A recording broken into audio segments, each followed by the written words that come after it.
Super Dude is here to save the day. Back in my day, we didn't fancy boxes. This is how we do it on All That. All that, all that. Not quite live, but ready for prime time. Get ready, get set. It's All That. Welcome back, everybody. The Summer Slime is rolling right along. It's time to switch gears from Bunk 13 to Legendary Snicks lineup. That's right. It's fresh out of the box Thursday, and today we're opening the vault on All That.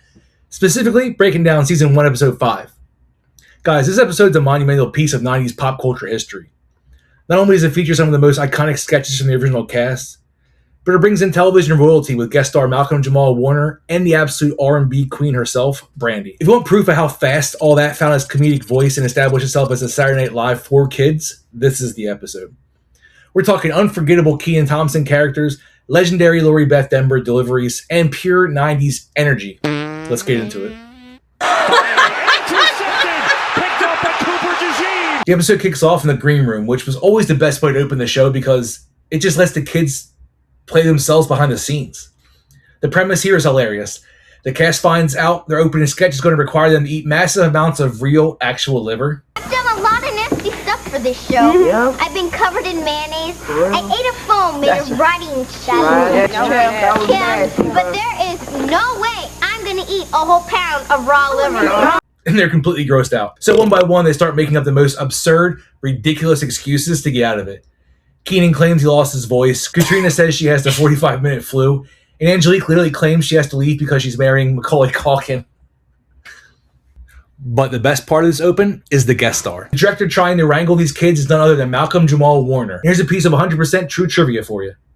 Having him play the director wasn't just a random choice. Malcolm Jamal Warner had already become a massive star as Theo on The Cosby Show.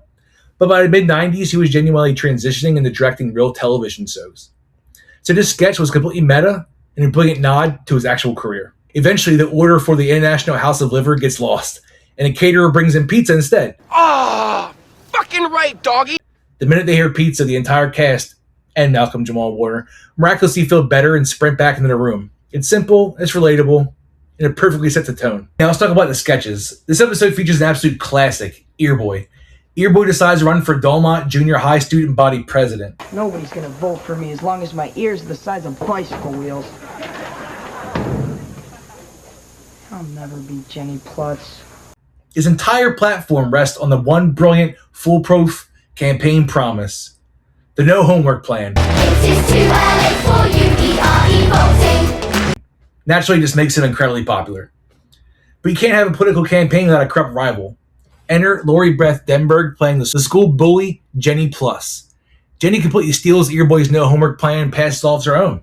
It looks like Earboy's going to lose everything. But Earboy has a secret weapon, a political ally who knows a thing or two about running for office. May I finish? Okay. I'm talking about H. Ross Perot. Yes, a kids' sketch comedy show did a massive parody of 1990s presidential candidate H. Ross Perot. Perot helps Earboy set up secret hidden video cameras all over the school to expose Jenny Plus. They don't expose her for stealing the plan. They expose the fact that she has incredibly itchy armpits. The sheer absurdity of a Ross Perot parody helping a kid with giant ears defeat a bully with itchy armpits is exactly why All That was so completely fearless and brilliant. Earboy wins the election, and justice is served. I could blow a justicey load. I could blow a justicey, filey load. Next up, we get a massive dose of Kenan Thompson completely taking over the show. Yeah, what up? What up, what up, what up? First, we get an incredible Ishbu sketch.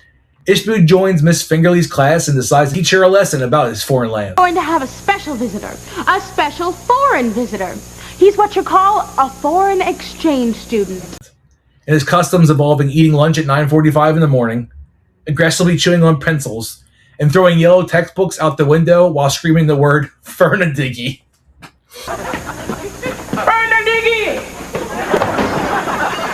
It's a pure, chaotic, physical comedy. Keaton's energy is so off the charts you can literally see the other cast members trying not to break character. But then, we get the Laughateria.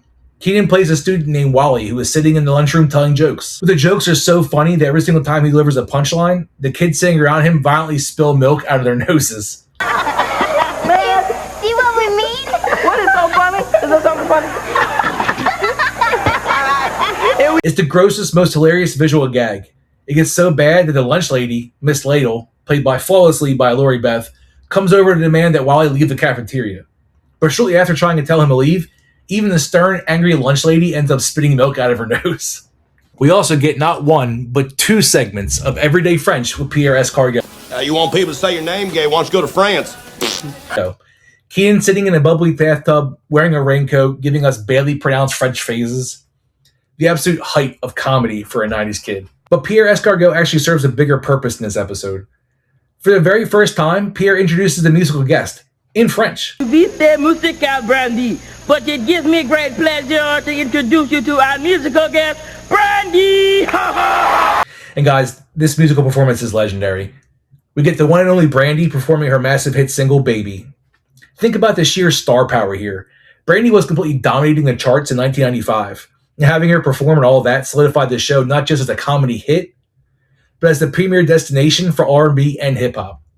It proved that Nickelodeon wasn't just making kid content, they were making culture. The cast was vibing, the audience losing their minds, and Brandy delivered an absolute flawless performance. Season 1, Episode 5 is a cornerstone of all that.